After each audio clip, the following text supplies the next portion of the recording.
Very well. So we begin the episode. It's really interesting if you really hear me out in this episode. So sixth signing of Arsenal is definitely confirmed. We spoke about outgoings, but today we're going to talk about the beautiful, the extravagant, the fantastic third Arsenal kit. We're going to talk about this. We're also going to talk about some more things, and it's going to be really, really interesting. So this is the third kit of Arsenal. My God, it looks so stunning. So the history behind why the hell did Arsenal pick this thing, man? So the new third kit, it is said, is the first pink outfield jersey in the club's history and sees the return of the ermine pattern, an icon first seen on the Arsenal crest in the late 1940s. Now, which also displayed the club's motto VCC, Victoria Concordia Cresci. So that victory through harmony, that's what it is meant. That's why it is said that way. So yes, it looks stunning, lovely. I've seen a lot of people ordering it. Oh my God, it looks so good. Oh, there's certain things in life which you just see and you just drop dead while seeing it. And this is one of the things, man. So good. By the way, a like in this video will be really appreciated. Helps me to reach out to all the other gooners that have not yet reached out or that don't know much about this channel. So do like it, and if you seek daily Arsenal content, consider subscribing. So also, Ruel Walters has suffered an ankle injury, and it shows that he is in a protective boot, as well as you have seen Fabio Vieira in this kind of a protective boot earlier this month. So yes, I mean, he's quite a surprise package that was seen in the pre-season. So interesting to see that. But also, according to a source named mbl.is from Iceland, they say that Alex Runarsson could join Danish side FC Copenhagen. Arsenal prefer to sell him permanently. So now I have a question for everyone who's watching this. Now, if you see Arsenal, the kind of players that they're signing, they've got Zinchenko, they've got Jesus, they've got Fabio Vieira, they've got really interesting players that really run the system. But then the question arises, why did they buy players like Runarsson, Pablo Mari, Willian, David Luiz? Why? If you could answer this, do let me know in the comments. Why did Arsenal make those kind of signings? Why Pablo Mari? Why? He's horrible. He's been horrendous. Yeah. Nuno Tavares could be one of the players. I think he's one for the future, so I won't ask you that. But Pablo Mari and of course Alex Runarsson. Why? If you have the answer to this, do let me know in the comments. I just want to know what is your idea about that. So Alexander Zinchenko was asked, what is your main position at Arsenal? What have you been told about your position at Arsenal? So Zinchenko says the key position Arteta chose for me is left fullback. But there may be games where I will be involved as a central midfielder. I can't say anything yet. I knew about Wenger's interest. I spoke with Sander Varga, his agent.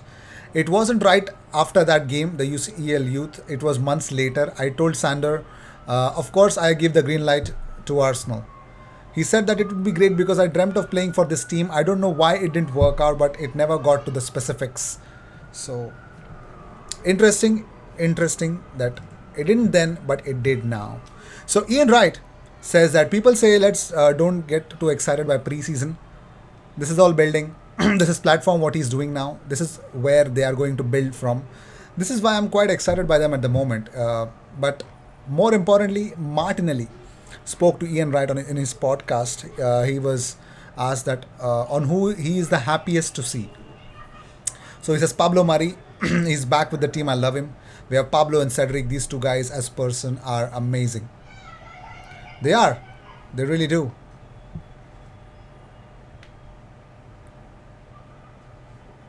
So, interesting.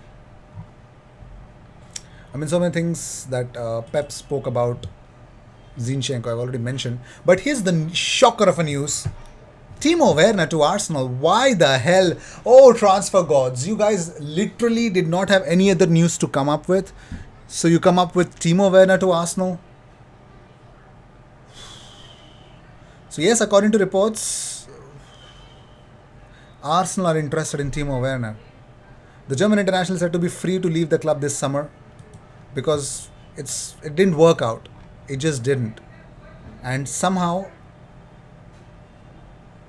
according to Defensa Central, Arsenal want him. Would you take Timo Werner at Arsenal? I don't even know what to say. He helps in the build up, yes, but not too much. Like he struggles a lot.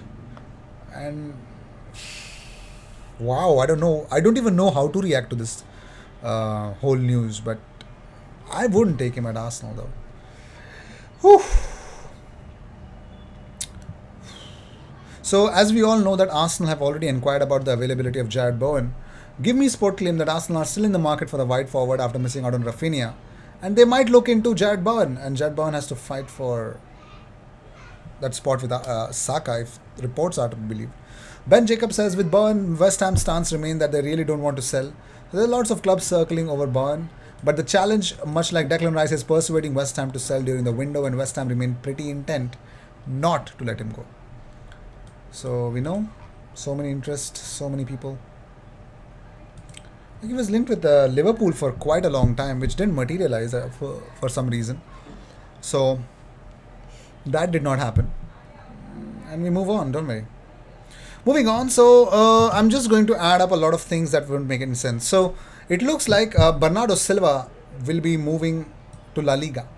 Either Barcelona or Real Madrid, both have been offered the chance. His agent Jorge Mendes has offered them the chance to buy Bernardo Silva. It was a very interesting prospect. If you see, £67 million is the price tag that Man City have slapped on him. And it looks like they could do that and then try to sign Lucas Paqueta from Olympique Lyon. Because for Paqueta, it looks like Lyon might accept a low fee as well, since he's one of the fringe players that they are ready to get rid of in this window. So let me know what you guys think about it, because he is one of the players that we are linked with very strongly in this window, but there's nothing concrete from Arsenal's point of view. Because if it would have been anything concrete, we would have definitely either gotten him in the 11, because the way we are moving in the market, it would not have been very difficult for us. So let's see. Also, Arsenal are moving closer to their 6th summer signing, reportedly being Yuri Tielemans, and an agreement is in place. According to reports, that an agreement is in place. So many clubs wanted him, but yes, it looks like agreement is in place, according to a report, which I believe is bogus. Yeah, the report only says that an agreement is in place, and I believe the agreement is in place. We're just repeating the same story again and again, but it's not about the agreement. It's about talking to the club. The agreement might be on personal terms. That's already agreed, right? Why to talk about that? Makes zero sense. So with this, I'd like to end this episode. Thank you so much for tuning in. If you seek Daily Arsenal Corner, the best place to be, consider subscribing. I will see you in the next one. Until then, cheers.